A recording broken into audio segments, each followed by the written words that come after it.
ಅಂತ ನಿರ್ಧಾರ ಎಲ್ಲ ತಕ್ಕಬೇಡ ಪುಟ್ಟಕ್ಕ. ಬೇಕಾರೆ ನಿನ್ನ ಕಾಲಿಗೆ ಬೀಳ್ತೀನಿ. ಅಮ್ಮರೇ, ನನ್ನ ಮೇಲೆ ನಿಮಗೆ ಪಿರುತಿ ಗೌರವ ಇದ್ದರೆ ಇಂಥದ್ದೆಲ್ಲ ಮಾತಾಡಬೇಡಿ, ಇಲ್ಲಿಗೆ ಬರಲೂ ಬೇಡಿ, ಇದನ್ನು ತಡಿಲೂ ಬೇಡಿ. ಇಲ್ಲಿರೋರು ಅಟಯ್ಯ, ಯಾರು ನನ್ನನ್ನು ತಡೆಯೋದು ಬೇಡ.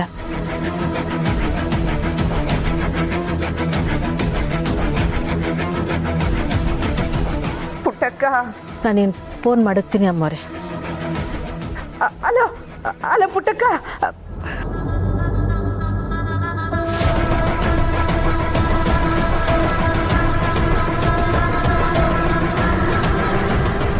ಅವ್ವ, ಯಾಕವ್ವ ಹೀಗೆ ಮಾಡ್ತಿದ್ಯಾ? ನಮ್ಮನ್ನೆಲ್ಲ ಮಾತಲ್ಲಿ ಕಟ್ಟಾಕಿ ಅನ್ಯಾಯ ಮಾಡಬೇಕು ಅಂತ ಇದೆಯಾ? ಇದ್ರಾಗ ಮೋಸ ಅನ್ಯಾಯ ಯಾವುದೂ ಇಲ್ಲ. ನಿಮ್ಮ ಅಕ್ಕನ ಹೆಸರಿಗೆ ಅಂಟಿರೋ ಮಸಿನ ತೊಳೆಯೋ ವಿಧಾನ.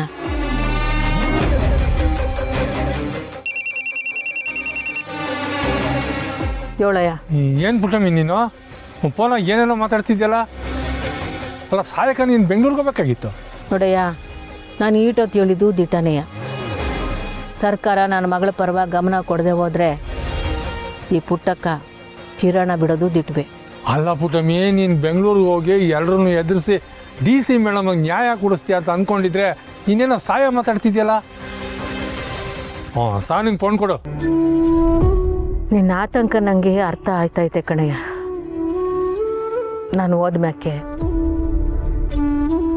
ನನ್ನ ಮಕ್ಕಳನ್ನ ಸಂದಾಕ ನೋಡೋ. ನೋಡೋ, ನೀನು ಹುಚ್ಚುಚ್ಚಾಗಿ ಏನೇನೋ ಮಾತಾಡಿದ್ರೆ ಸಂದಾಗಿರಕ್ಕಿಲ್ಲ. ನಾನೇ ಬರ್ತೀನಿ ಇರೋ ಬೆಂಗಳೂರಿಗೆ. ನೀನು ಇಲ್ಲೇನಾರ ಬಂದರೆ ನನ್ನ ಮ್ಯಾಗ ಕಾಣೆ ಹೇಳಿವ್ನಿ. ನೋಡಯ್ಯ, ನೀನು ನನ್ನ ಮಾತಿಗೆ ಬೆಲೆ ಕೊಡೋದೇ ಆದರೆ, ನಮ್ಮಿಬ್ಬರ ಸಂಬಂಧಕ್ಕೂ ಗೌರವ ಕೊಡೋದೇ ಆದರೆ ನೀನು ಇಲ್ಲಿಗೆ ಬರಬೇಡ. ಅಲ್ಲ ಪುಟ್ಟಮ್ಮಿ, ಎಲ್ರನ್ನೂ ಚೆನ್ನಾಗಿ ನೋಡ್ಕೊ. ನೀನು ಹುಷಾರು.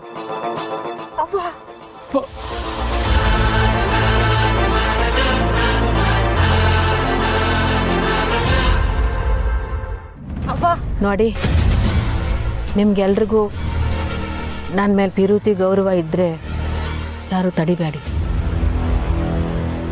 ಯೋರವ ಹೇಳ್ತಿದ್ಯಾ? ನೋಡವಿ, ನಾನು ತಾಯಿಯಾಗಿ ಇಲ್ಲಿವರೆಗೂ ನನ್ನ ಕೈಲಾದ್ದು ನಾನು ಮಾಡೀವ್ನಿ. ನೋಡವಿ ಸಾನ, ಈಗಾಗಲೇ ನೀನು ನಿನ್ನ ಕಾಲ ಮೇಲೆ ನಿಂತಿದ್ಯಾ. ಇನ್ನು ಸುಮ್ಮ ಅವಳಿಗೆ ಆಟೋ ಇಟೋ ಓದಿಸಿವ್ನಿ, ಅವಳ ಕಾಲ ಮೇಲೆ ಅವಳು ನಿಂತ್ಕೊತಾಳೆ.